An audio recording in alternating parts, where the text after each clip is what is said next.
Hi hello good morning. I'm doctor వారిజా Udayaraju. Last వీడియోలో నేను archaeology గురించి చెప్పాను కదా, గ్యాప్ వచ్చింది because of my health issue. నా మ్యూజియాలజీ గురించి చెప్తాను మీ అందరికీ. మ్యూజియాలజీ కోర్సెస్ అసలు ఎక్కడెక్కడ ఉన్నాయి, ఎందుకంటే ఇది రేర్. సౌత్ ఇండియాలో అసలు మ్యూజియాలజీ కోర్సులు లేవు. ఉస్మానియాలో మాత్రం ఆర్కియాలజీ డిపార్ట్మెంట్లో just PG diploma in museology 1 year course మాత్రమే ఉంది. అది కూడా ఓన్లీ 12 seats. అందులో 6 seats మ్యూజియంస్లో పనిచేసే వాళ్ళకి ఉంటుంది. ఇన్ సర్వీస్ క్యాండిడేట్స్కి 6 ఉంటాయి, 6 రెగ్యులర్ వాళ్ళకు ఉంటుంది. సో ఇది ఇక్కడ మన దగ్గర సౌత్ ఇండియాలో మాత్రం ఓన్లీ ఉస్మానియా. భారతదేశంలో చాలా ఉన్నాయి. మరి మ్యూజియాలజీ కోర్స్ అసలు ఎందుకు చేయాలంటే చాలామందికి మరి మ్యూజియం అంటే చాలా ఇష్టం ఉంటుంది, చాలా ఇష్టంగా చూస్తారు. మనకు తెలుగు ప్రజలకు అందరికీ తెలిసింది అంటే ఎక్కువగా మనం చూసేది సాలార్జంగ్ మ్యూజియం. ఎవరు హైదరాబాద్ వచ్చినా ప్రపంచం నుంచి సాలార్జంగ్ మ్యూజియంను చూడకుండా వెళ్ళారు. అలాంటి మ్యూజియంస్ ఎన్నో రకాలుగా, ఇందులో చాలా వెరైటీస్ ఆఫ్ మ్యూజియంస్, చాలా మ్యూజియంస్ ఉంటాయి. మీ అందరికీ తెలుసు కాబట్టి సాలార్జంగ్ గురించి చెప్తున్నాను.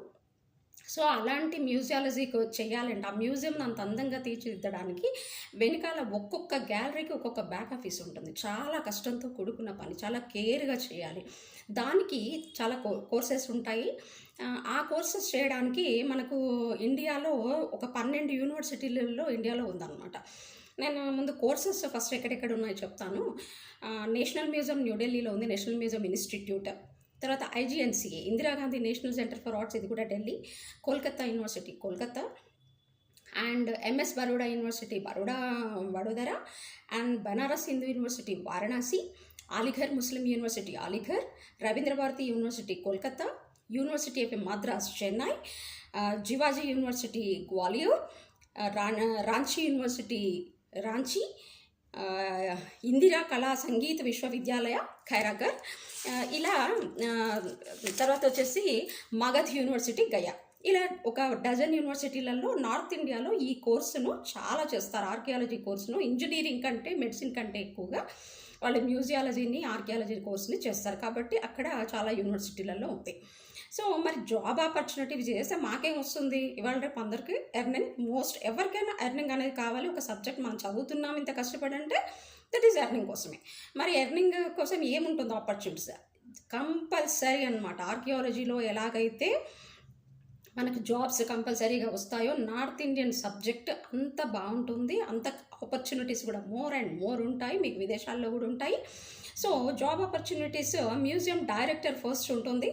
అలాగా క్యూరేటర్స్, ఎడ్యుకేటర్స్గా, ఎగ్జిబిషన్ డిజైనర్గా, ఆర్కివిస్ట్గా, కన్జర్వేటర్స్గా, museum technicians, heritage managers, conservation స్పెషలిస్టులు, రీసెర్చర్స్, ప్రొఫెసర్స్, ఇంకా సో మెనీ జాబ్స్ ఉంటాయి. అలాగే మ్యూజియం డిజైనింగ్ అనేది చాలా కష్టంతో కూడుకున్న పని, చాలా శ్రద్ధతో చేయాల్సిన పని. సో దానికి కూడా మ్యూజియం డిజైనర్స్ చాలా తక్కువ ఉంటారు. నేను హైదరాబాద్లో మేమంతా గ్రూప్ అనమాట. అంటే one of the member I am also in that. Chowmahalla palace museum డిజైనింగ్లో నేను కూడా ఒక పార్ట్. అక్కడ శోభితా పుంజా గారు అని చాలా వరల్డ్ ఫేమస్ ఆవిడ, ఇప్పుడు నో మోర్, చనిపోయారు, సారీ. సో ఆవిడతో కలిసి వర్క్ చేసే అదృష్టం నాకు లభించింది. శోభితా పుంజా గారు వరల్డ్లో ఎక్కడ మ్యూజియంస్ డిజైనింగ్ చేయాలన్నా ఆవిడే అనమాట. తర్వాత world intact chairman Martand Singh గారు, అలాగే NIFT Ahmedabad NIFT professor Siddharth Ghosh గారు, అనురాధ నాయక్, మేమందరం కలిసి చౌమహల్లా ప్యాలెస్ని డిజైనింగ్ చేస్తామన్నమాట. అలా డిజైనింగ్ అనేది చాలా తెర వెనుక ఎంత మీరు చాలా ఈజీగా తిరిగి చూసేస్తారు, అబ్బా బాగుంది అనుకుంటారు. దాని వెనుకాల ఎన్ని నెలలు, ఎన్ని సంవత్సరాల కష్టం చాలా ఉంటుందన్నమాట. So more and more jobs is there awaiting for you. So thank you one and all.